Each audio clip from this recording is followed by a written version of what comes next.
So the first thing we will share with you will be Tripadvisor. As I mentioned, Tripadvisor is a very good website where you can find out more information about a destination, about the hotel that you intend to stay, and you can read a lot of reviews. So I will share with you what you can do with Tripadvisor. So what you need to do is go to www.tripadvisor.com.sg in your browser, in your internet browser. And one of the things that we can highlight here is something called the best of 2017. If you go to this website and you highlight these three dots, there is a 2017 here. I'll show you a live demo. So what you do is type www.tripadvisor.com.sg. So after the page loads, see here, best of 2017. So when you are on best of 2017, what you see is a list of things here that you can select. Go to destinations. So once you click on destination, it will tell you that the world's #1 destination is actually Bali, Indonesia. Okay, this is by world. You can see that it can sort by world, by Asia, or by region.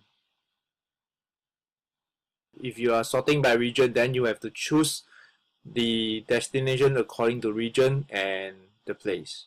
So we go back to world, and you see Bali here. So right here, these are some pictures of Bali. There are 5,417 things to do in Bali, and these are the top 3 highlights. Okay, if you can scroll down, you will see that there are other choices that you can select, but right now we focus back on Bali. If you do not like Bali and you want to see the #2 destination, what you can do is click here, and #2 is London. So we go back to Bali and we will choose Bali. To go and see more about Bali, all you need to do is click on the link here.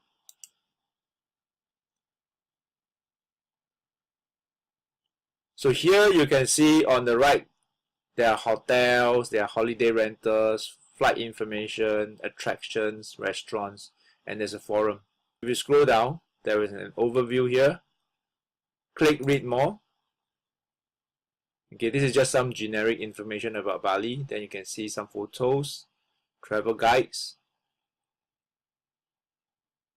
And if we look here, we can see location. Let's click on location. So it says explore any destination in Bali. Okay, you can click a map, and you can navigate using this map. If you want to look at the top Bali restaurants, here it is. Top rated Bali things to do. Okay, Waterbomb Bali Water Park. And let's say you are interested to go to this water park. All you need to do is click on the link. Here you can read more about this water park. There are 10,768 reviews. Okay, it's the #1 things to do in Kuta. And this is the address. And if you scroll down here, you can actually book the ticket in advance. You can go through the photos. And when you scroll down, you can see that 68% has excellent reviews.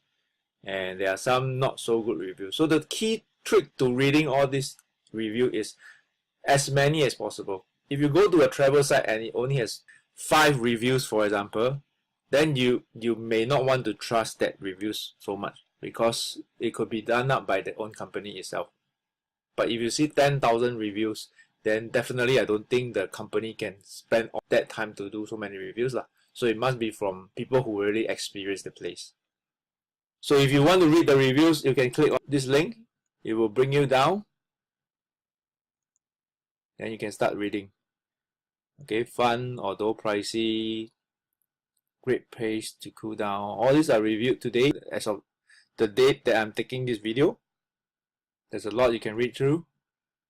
Okay, we bought our tickets online the day before we wanted to go, as cheaper than buying at the gate. So all this you can read yourself. So this is reviews for the destination.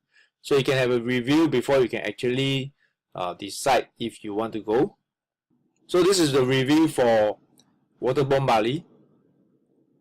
Okay, and let's say you want to check hotels. Okay, so if you want to check hotels, what you can do is go to here, and then you go all Kuta hotels. Okay, here you can enter your date. Let's say you plan to go in November 14 to 17, for example. It will find for you hotels based on the best value. Okay, if you want to change it to lowest price, you just have to click lowest price, $8 a day. You can actually view deal,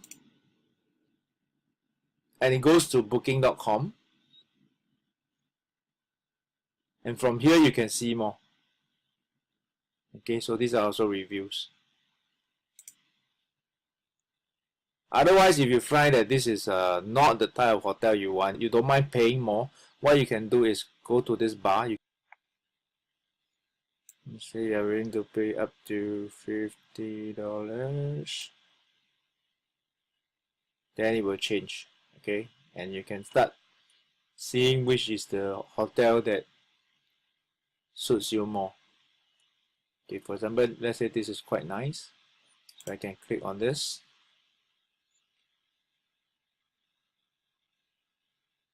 Okay, from here I can also read up some reviews about the hotel. Outstanding service, great service, small is beautiful. You can see how the hotel room looks like. It's outside.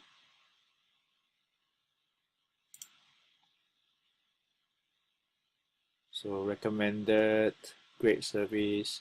So this is the example of how you can actually sort for hotels within Tripadvisor. You can actually book from here by clicking view deal. What it does is it will bring you to the website where you can do the booking. This will be agoda.com. There are many things that you can do with Tripadvisor.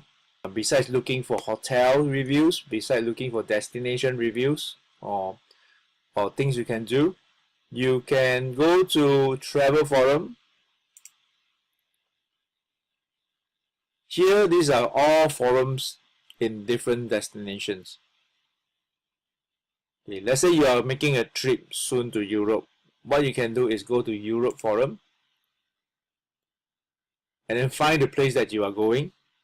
So assuming that you are going to England or United Kingdom, you have to go and find it, click on it, and then from here you see there are 291,000 topics. So what you can do is scroll down. Okay, if let's say you're going to London, you can probably look up this one, see what other people are talking about. See, my friend and I will be spending a day and a half in London, so asking people what is the opinion, what to do. So you can see through what others are doing, and also people will be replying, giving their suggestions. So there's a lot to read up actually. You can take some time depending on your destination. Of course, you don't read everything on Tripadvisor, but you can read up based on topics that interest you or destinations that interest you. It may be where you are going, and you can read up what people usually do there before you actually plan your trip, and you can share with your friends. The next will be things to do. Okay, let's say we go back to Bali.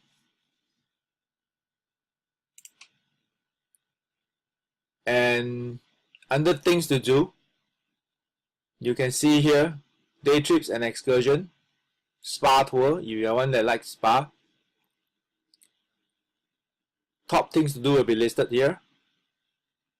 So you can actually sort according to here. So if you only want to see spa and wellness, then just take this.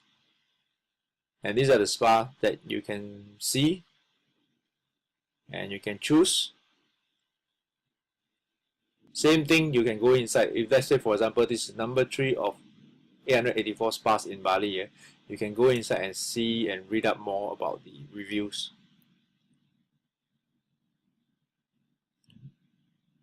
So these are review highlights. And if you scroll down, you see reviews.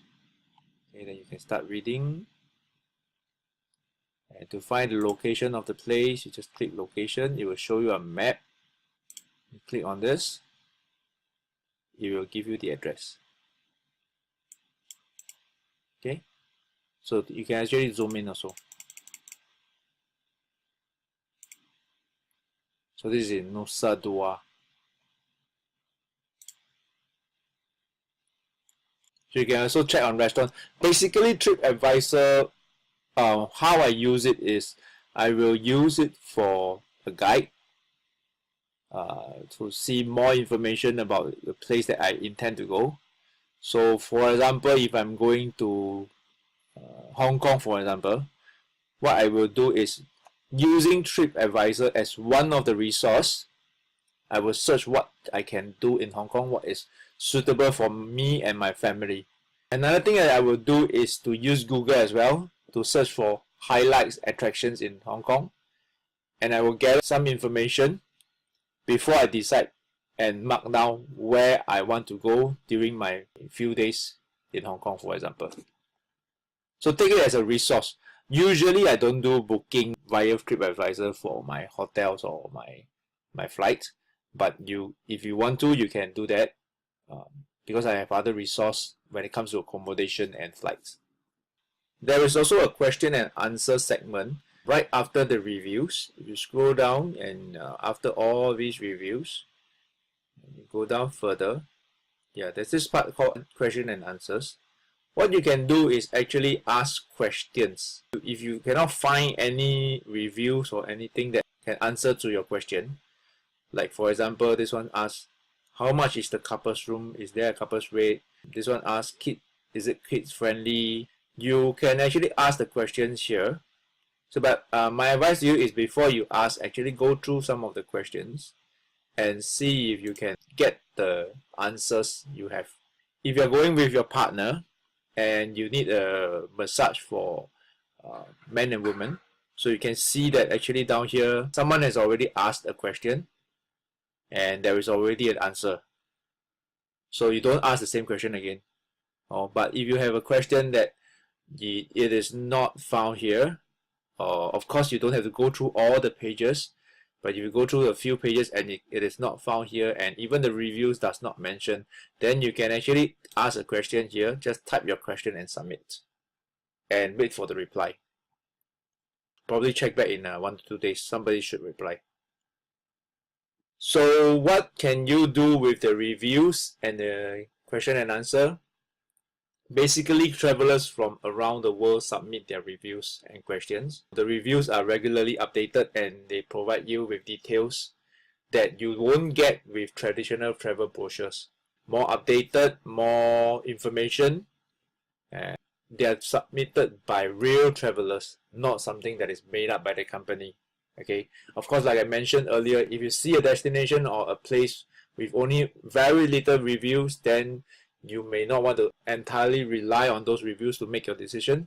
But if you see a place or a hotel or a restaurant that has tons of reviews, then it is quite safe to assume that the reviews are genuine. And you can ask questions that relate to your traveling plans in Q&A, and you can also search the forums in Tripadvisor to gather more information that you need.